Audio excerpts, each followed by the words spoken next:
Баршаңызға сәлем, сіздермен бірге Мұғалім онлайн компаниясы. Мұғалім онлайн компаниясы Квалтест нарығында 3 жылдан аса уақыт келе жатырған, сіздер секілді мыңдаған педагогты тесттен сәтті өткізген компания.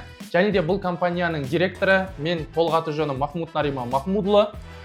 Дәл қазір сіздерге курсқа тіркелген кезде берілетін гарантия талоны, кепілдік талоны туралы толық айтып беретін боламын. Алдағы уақытта сіздермен біздің арамызда ешқандай түсініспеушілік болмас үшін осы видеоны соңына дейін қарап, толыққанды танысып шықсаңыздар. Ендеше кеттік.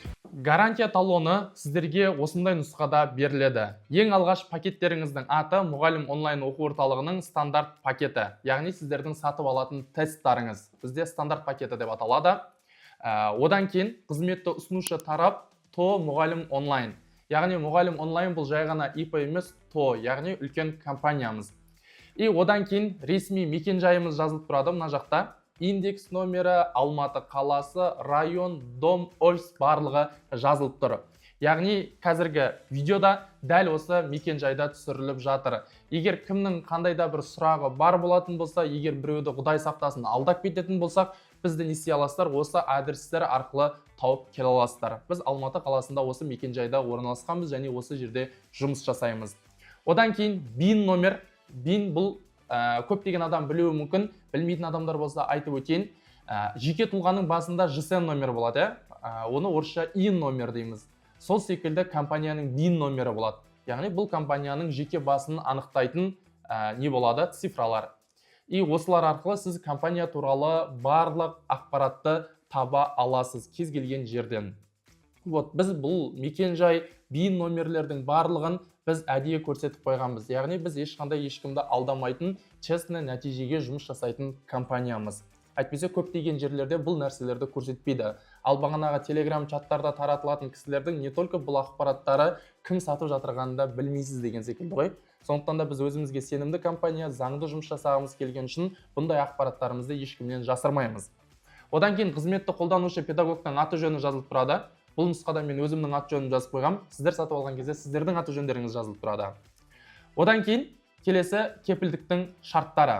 Кепілдіктің бірнеше шарты бар. Оның ішіндегі ең маңызды шарт ол қатысушы, яғни курсты сатып алған сіз платформадағы тест сұрақтарын 100% қарауларыңыз керек.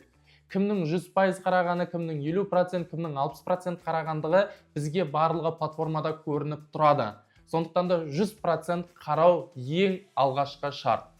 Одан кейін дайындық барысында 3 реттен артық ескерту алмаған болу қажет.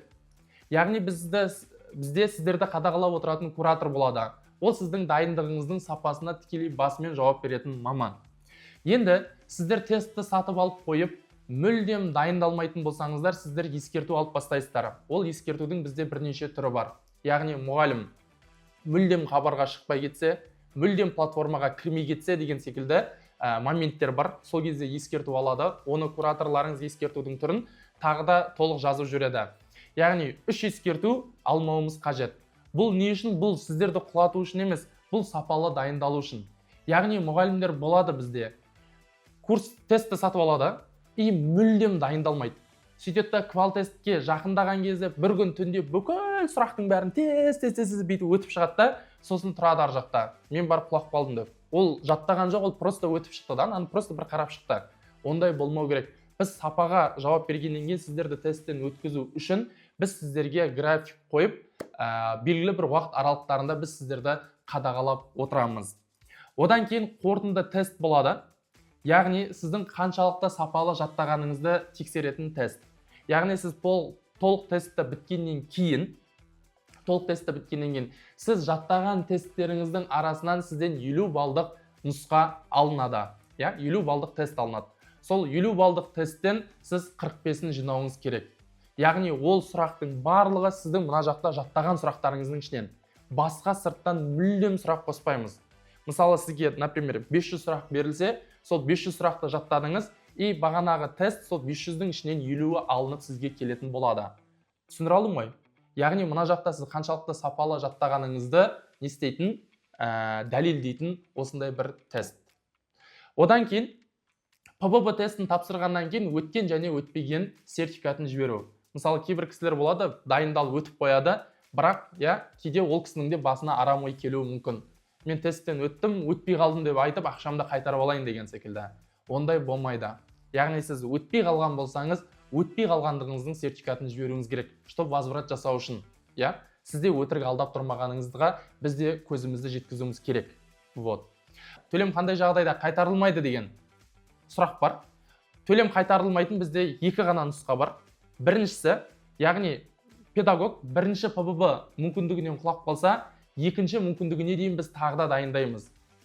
Бірінші мүмкіндіктен құлайтындар болады арасында. Анау дайындалып құлап қалатындар өте сирек. Көбіне бағанағыдай дайындалмай құлап қалатындар өте көп. Яғни жүреді, созылады. Квалтест ойбай бүгін ашылды дейді да. Тест-центрда білесіздер, квалтестті аяқ асты айта салады. Ертең квалтест, 3 күннен кейін квалтест деп. Сол кезде жан таласып жаттайды да құлап қалады. Ондай кезде біз не істейміз? Екінші мүмкіндікті береміз. Яғни екі мүмкіндігінде мұғалім, педагог біздің мұғалім онлайн платформасымен дайындалып, не істеу керек? Тапсыру керек. Егер екінші мүмкіндігінен де құлап қалып жатырса, ол 100% материалды меңгерген болса, онда біз оған не істейміз? Біз возврат жасап береміз. Одан кейін төлем қайтарылма мәселесіне байланысты ПББ тесті аяқталғаннан кейін мұғалімде возврат жасауға 7 күн болады. Яғни арада 6 ай өтіп кеткеннен кейін, 1 жыл өтіп кеткеннен кейін бізге хабарласып возврат сұрай алмайсыздар. Яғни тест біткеннен кейін 7 күн ішінде сіз тестке бардыңыз, өтесіздер, уайымдамаңыздар, жаман ойлап қоймаңыздар. Өтесіздер. Енді өтпей қалатын кісілер болады. Өтпей қалып жатырсаңыздар, сіздер 7 күн ішінде возвратқа өтініш қалдыра аласыздар бізге. Біз барлығын қараймыз, талаптарға сай келіп тұрса, біз возврат жасап береміз. Ал енді бағанағыдай 3 ай өтіп кеткеннен кейін, 6 ай өтіп кеткеннен кейін бізде кейстер болған, 1 жыл өтіп кеткеннен кейін возврат сұраған. Оған дейінгі отчеттардың бәрі жабылып, барлығы кетіп, оның ақшасы да біздің тараптан жұмсалып кетеді. Сондықтан да сіздер тест біту моментінде сразу бізге жазып, сондай бізге кері байланысқа шығуларыңыз қажет. Осымен аяқталады, өте бір көп шарт жоқ. Барлығы мына жерде айтылып жатырған шарттардың барлығы бір-біріне ұқсас. Одан кейін соңында компания директоры, менің толық ат жөнім жазылып тұр, Махмуд Нариман Махмудұлы. Мұнда қарасаңыздар менің қолым және де компанияның печаты, яғни мөр дейді ғой. Мұғалім онлайн компаниясының мөрі басылған. Яғни бұл заңды документ. Мен қолымды қойғаннан кейін, компанияның печатын басқаннан кейін, бұл документ сіздерде заңды документ болып саналады. Яғни уәде ауызша емес, бізде уәде осындай жазбаша нұсқада. Соңында жазылып тұр, шарттар талон берілген күннен бастап күшіне енеді. Яғни әрқайсыларыңызға әртүрлі уақытта, біреу кеше тіркелген, біреу бүгін тіркелген, біреу ертең тіркеледі, әркім әртүрлі уақытта тіркеледі. Бірақ біз мына талонды қашан мұғалімге жібереміз, сол сәттен бастап бұл талон өзінің заңды күшіне енеді. Құрметпен мұғалім онлайн оқу орталығы. Мына жердегі шарттар көп қой деп қорқып кетпеңіздер. Бұл шарттардың барлығы сіздердің жоғары нәтиже жинап, тесттен өтіп кетулеріңіз үшін жасалған. Яғни, бұл жерде шарт тек бізден ғана тәуелді емес. Бізде сиқырлы таяқша жоқ. Бірден келген кезде ақалай-мақалай дейтін, оны тесттен өткізіп жіберетін, ондай біздің сиқырымыз жоқ. Біз келетін ақпараттарды береміз. Сіздерді дайындаймыз, яғни дайындалу материалын береміз. Ары қарай сіздерде өз тараптарыңыздан жауапкершілік танытып дайындалуларыңыз керек. Яғни сіздер педагогсыздар, білесіздер ғой, мысалы, сіз қанша сабақты күшті беріп тұрғанмен де, оқушының тарапынан ешқандай ынта болмаса, ол оқушы не істей алмайды, пәнді меңгере алмайды. Мысалы, мен математика пәнінің мұғаліммін. Мен математиканы қандай күшті түсіндірсем де, баланың өзінде математиканы үйренуге деген ынта болмаса, онда ол қиын. Тура сол секілді біз қандай ақпараттарды беріп тұрғанмен педагогтың өзінде ынта болмаса, жауапкершілік болмаса, салғырттық танытатын болса, біз қандай материалымыз күшті болса да сіздерден нәтиже шығара алмаймыз. Сондықтан да біз өзіміздің тарапымыздан сапалы материалдарды береміз, және сіздердің тараптарыңыздан сапалы дайындықты талап етеміз. Осы бір екеуі қосылған жағдайда сіз тесттен толық 100% өтесіз. Ал егер екеуі де қосылып тұрып, сіз тесттен өтпей қалатын болсаңыздар, біз сіздердің ақыларыңызды жемейміз, толыққанды қайтарып береміз. Бұл білім нарығы болғаннан кейін сапалы білімге сай сапалы дайындық жасайық.